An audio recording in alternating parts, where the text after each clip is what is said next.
जय हिंद दोस्तों, रक्षित कन्ना के चैनल में आपका स्वागत है। दोस्तों, आज के इस वीडियो में मैं आपके लिए 3 जानकारियां लेकर आया हूं। जैसे कि दोस्तों आप पीछे बोर्ड पे देख रहे हैं, कौन सी 3 जानकारियां मैं आपको देने वाला हूं।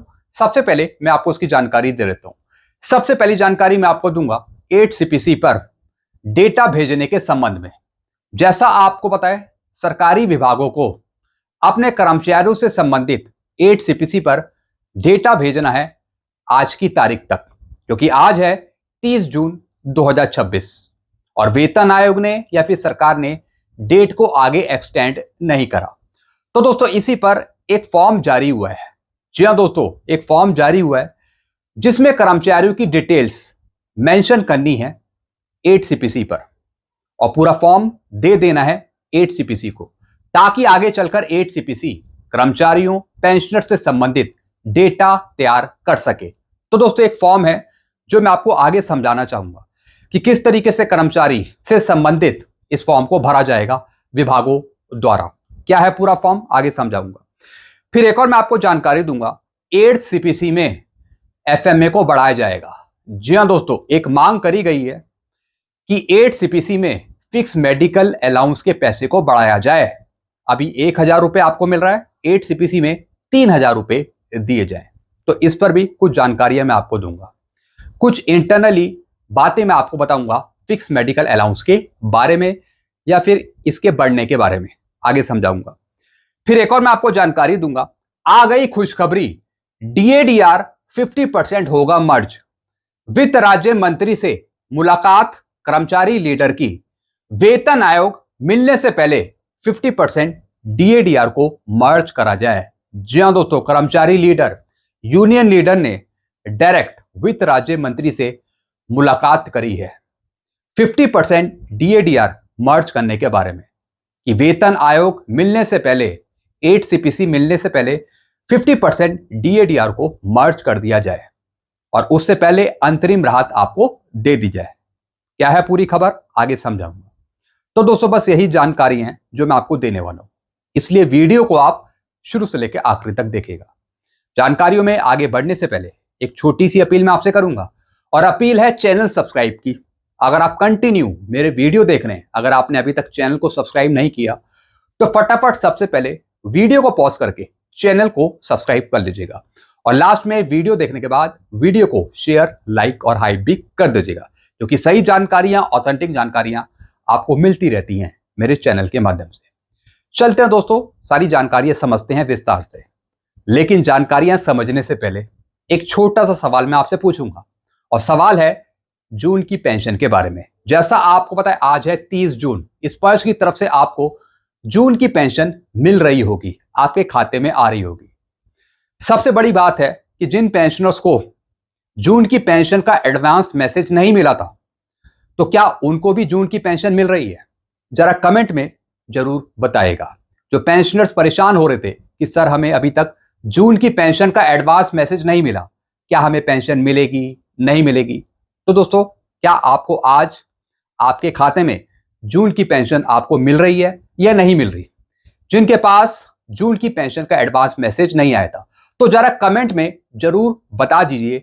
हर एक डिफेंस पेंशनर्स, इस वर्ष के पेंशनर्स, क्या जून की पेंशन आपको मिली अभी तक या नहीं मिली? अगर मिल गई है तब भी बताएगा, नहीं मिली तब भी बताएगा। तो दोस्तों आज इस वर्ष के पेंशनर्स को जून की पेंशन मिल रही होगी DADR 60% के साथ। कमेंट में जरूर बताएगा मिली या नहीं मिली। चलते हैं दोस्तों, अब इन जानकारियों को समझते हैं। सबसे पहली जानकारी है 8CPC पर डेटा जमा करने की आज आखिरी तारीख है। मंत्रालय या फिर सरकारी विभाग के कर्मचारियों से संबंधित डेटा तमाम विभागों को आज ही भेजना है 8CPC को ऑनलाइन। जी हां दोस्तों, अब जितने भी मंत्रालय हो गए या फिर उसके अंतर्गत आने वाले विभाग हो गए, उनको 8CPC पर डेटा कर्मचारियों से संबंधित आज ही भेजना है, क्योंकि दोस्तों आज है लास्ट डेट। जिन्होंने पहले भेज दिया वो ठीक है, जिसमें कि हमारा भी एक विभाग था, डिपार्टमेंट था, तो हमने तो बहुत पहले ही कर्मचारियों से संबंधित डेटा भेज दिया 8CPC को।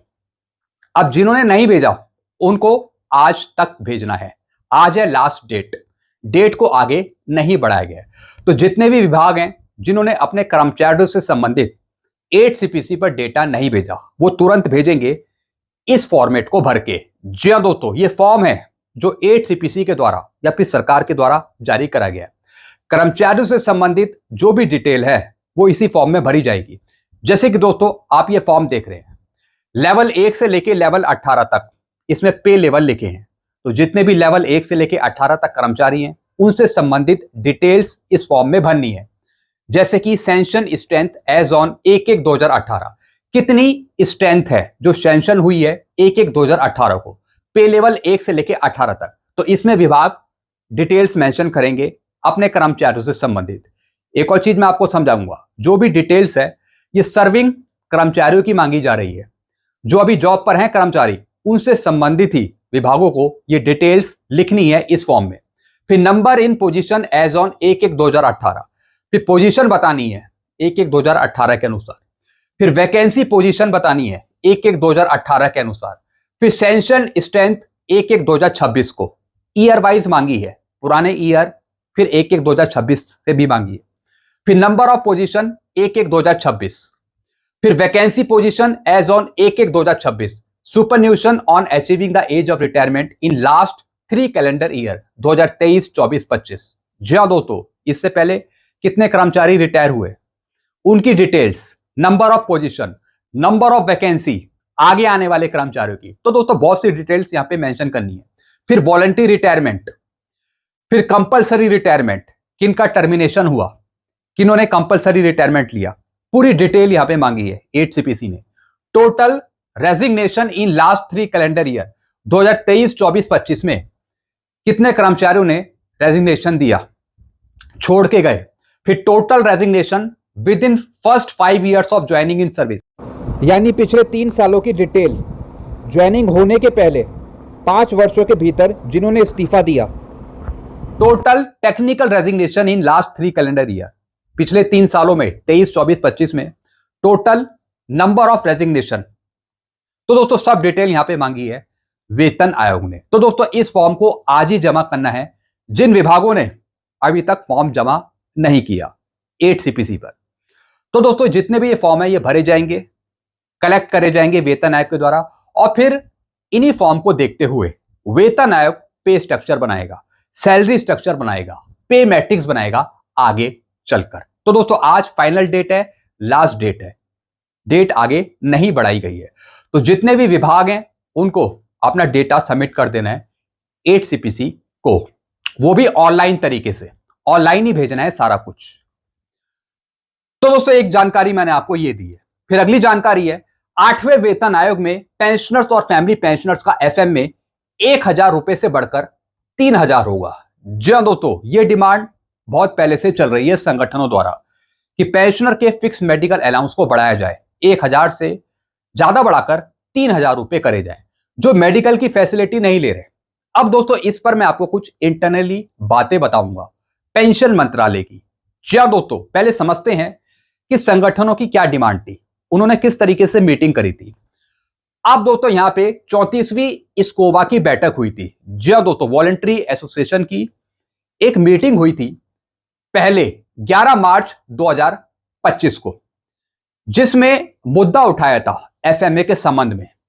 शिक्षा विभाग ने सूचित किया कि एफएमए वृद्धि को 8वें सीपीसी के संदर्भ की शर्तों में शामिल किया जाएगा, और फिर मामले को बंद कर दिया। जी हाँ दोस्तों, ये मांग बहुत पहले से उठती आ रही है, ये मांग करी जा रही है कि 8 सीपीसी में एफएमए को बढ़ाया जाए। फिर दोस्तों 8वें सीपीसी के संदर्भ की शर्तें 3 नवंबर 2025 को जारी हुई, 8 सीपीसी के टर्म ऑफ रेफरेंस जारी हुए।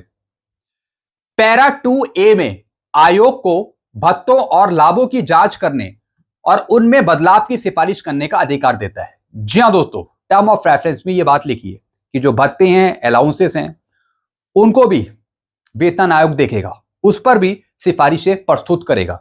इसका मतलब है कि भत्ते आपके बढ़ेंगे, अलाउंसेस आपके बढ़ेंगे, चाहे वो फिक्स मेडिकल अलाउंस का पैसा हो। तो जो सिफारिशें हैं जो वेतन आयोग बनाएगा 8 सीपीसी पे, उसमें ये सारी चीजें होंगी, जैसे कि भत्तों को बढ़ाना, अलाउंसेस को बढ़ाना। फिर अगला पॉइंट है 49 राष्ट्रीय परिषद जेसीएम। जी हाँ दोस्तों, अब जेसीएम की बैठक हुई थी 11 मई 2026 को, जैसा आपको पता है। तो इसमें यह मुद्दा रखा कि एफएमए का पैसा बढ़ाया जाए। अब दोस्तों इसका रिजल्ट क्या आया, सरकार ने क्या बताया, जो कैबिनेट सचिव है उन्होंने क्या बताया। कैबिनेट सचिव ने संगठनों को निर्देश दिया कि वे 8वें सीपीसी के समक्ष एफएमए वृद्धि का मुद्दा उठाएं और फिर मामले को बंद कर दिया। यानी जो कैबिनेट सचिव हैं, भारत सरकार ने कहा कि आप इस मुद्दे को, एफएमए बढ़ाने वाले मुद्दे को 8 सीपीसी के समक्ष रखें। 8वें वेतन आयोग में यह सिफारिश रखी जा सकती है कि एफएमए को अब बढ़ाया जाए। अब दोस्तों यहां पे देखिए, एक इंपॉर्टेंट नोट मैं आपको समझाऊंगा एफएमए के संबंध में। पहले संगठनों ने मांग उठाई थी एफएमए 3000 करने की। जी हां दोस्तों, यह मांग अभी की नहीं है, बहुत पहले से ये मांग चल रही है कि एफएमए को 3000 रुपए करा जाए। और दोस्तों इस पर पेंशन मंत्रालय भी मान गया था। पेंशन मंत्रालय ने कह दिया था कि हम 3000 रुपए देने के लिए रेडी हैं, पेंशन मंत्रालय ने कहा था। लेकिन दोस्तों वित्त मंत्रालय ने मना कर दिया। जी हां दोस्तों, पेंशन मंत्रालय तो रेडी था देने के लिए 3000 रुपए, लेकिन उस पर रोक लगा दी वित्त मंत्रालय ने।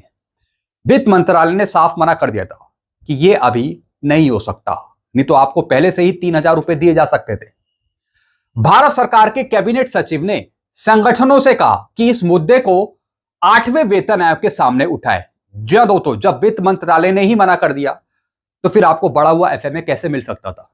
फिर पेंशन मंत्रालय भी कुछ नहीं कर पाया। तो दोस्तों अब फिर से कैबिनेट सचिव ने, भारत सरकार ने कहा है संगठनों से कि आप 8 सीपीसी के पास चले जाइए, 8 सीपीसी में यह मुद्दा रखिए एफएमए बढ़ाने का।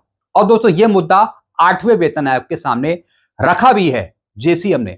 जो यह बैठक हुई थी 11 मई 2026 को, इसमें यह मुद्दा रखा है, ये 8 सीपीसी में सिफारिश दी जाए एफएमए बढ़ाने को लेकर। अब देखना यह है कि वेतन आयोग किस तरीके से सिफारिश देता है, किस तरीके से वो पे, अलाउंसेस, भत्ते पर, एफएमए पर सिफारिशें देता है, वो देखने वाली बात होगी आगे। 8वें वेतन आयोग की बात वित्त मंत्रालय नहीं टालेगा। जी हां दोस्तों, एक बार 8वें वेतन आयोग ने अपनी रिपोर्ट सबमिट कर दी तो हम ये उम्मीद कर सकते हैं कि फिर वित्त मंत्रालय अपनी आनाकानी नहीं करेगा, फिर वो उस पर रोक नहीं लगाएगा। अगर वेतन आयोग ने 3000 एफएमए बढ़ाने की सिफारिश दे दी तो हम उम्मीद कर सकते हैं कि वित्त मंत्रालय उसको मना नहीं करेगा। तो दोस्तों ये जानकारी थी एफएमए को लेकर कि 8वें वेतन आयोग में अब यह मामला चला गया है। चलते हैं दोस्तों लास्ट इंफॉर्मेशन की तरफ। आ गई खुशखबरी, डीएडीआर 50% होगा मर्ज। वित्त राज्य मंत्री से मुलाकात कर्मचारी लीडर की। वेतन आयोग मिलने से पहले 50% डीएडीआर को मर्ज किया जाए। हालांकि सरकार ने तो पहले ही मना कर दिया कि 50% डीएडीआर को मर्ज नहीं करा जाएगा। और दोस्तों इस पर लिखित में भी जवाब दिया था सरकार ने कि 50% डीएडीआर को फिलहाल अभी मर्ज नहीं करा जाएगा। लेकिन उसके बावजूद भी कई कर्मचारी लीडर संगठन डायरेक्ट वित्त राज्य मंत्री से मुलाकात कर रहे हैं कि 50% डीएडीआर को मर्ज करा जाए, 8 सीपीसी लागू करने से पहले कुछ राहत दे दी जाए पेंशनर्स को, कर्मचारी को। अब दोस्तों इसी पर एक खबर छपी है एक अखबार में, जनसत्ता अखबार में, जिसमें बताया 8वां वेतन आयोग अंतरिम राहत 50% डीएडीआर मर्ज होगा। डॉक्टर मनजीत सिंह पटेल ने वित्त राज्य मंत्री से बैठक करी। जी हां दोस्तों, अब दोस्तों इन्होंने पहले वित्त राज्य मंत्री से मुलाकात करी थी। इन्होंने कहा था कि 50% डीएडीआर क्रॉस हो चुका है, अब इसको बेसिक पे में, बेसिक पेंशन में मर्ज कर देना चाहिए। अब दोस्तों इन्होंने क्या कहा, कर्मचारी संगठन लंबे समय से यह मांग कर रहे हैं कि 1 जनवरी 2026 से 50% डीएडीआर को बेसिक पे में या फिर बेसिक पेंशन में मर्ज कर दिया जाए। 7वें वेतन आयोग में सिफारिश थी कि डायरेक्टली डीएडीआर को मर्ज नहीं करा जाएगा अगर 50% से ऊपर क्रॉस करता है। जैसा आपको पता है पहले 5th सीपीसी में डीएडीआर को मर्ज करा गया था, वो उनकी सिफारिश थी, लेकिन डायरेक्टली 7th सीपीसी में ऐसा कुछ नहीं कहा गया कि 50% डीएडीआर को मर्ज करा जाए। इसके बावजूद भी कई कर्मचारी संगठन ये प्रयास कर रहे हैं कि किसी तरह सरकार 50% डीएडीआर को मर्ज कर दे, क्योंकि 8 सीपीसी में देरी हो सकती है। इसलिए उससे पहले कुछ अमाउंट यहां पे बढ़ा दिया जाए, बेसिक पेंशन बढ़ा दी जाए 50% डीएडीआर को मर्ज करके। यही जानकारी दोस्तों इसमें लिखी है। लगातार यह मांग करी जा रही है सरकार से कि 50% डीएडीआर को मर्ज करा जाए। 1 जनवरी 2024 को 50% डीए क्रॉस कर गया था। जी हां दोस्तों, 1 जनवरी 2024 को 50% डीए था और उसके बाद आपका डीएडीआर बढ़ता ही गया, 50% क्रॉस कर गया। डॉक्टर मंजीत सिंह पटेल ने उठाया बड़ा कदम। इसी मांग को लेकर डॉक्टर मंजीत सिंह पटेल चले गए वित्त राज्य मंत्री से बातचीत करने, 50% डीएडीआर को मर्ज करने के संबंध में। डायरेक्ट उन्होंने मुलाकात करी, अंतरिम राहत देने की मांग करी पेंशनर्स को, कर्मचारियों को, सरकार से की जल्द अंतरिम राहत देने की मांग।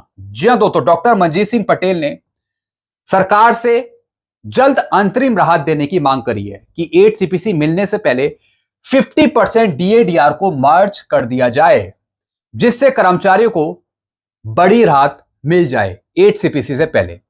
अगर 50% डीएडीआर को बेसिक पे में मर्ज कर दिया जाता है तो कर्मचारियों की सैलरी में सीधा फायदा होगा, पेंशनर की पेंशन में सीधा फायदा होगा और अन्य भत्तों पर भी सकारात्मक प्रभाव पड़ेगा।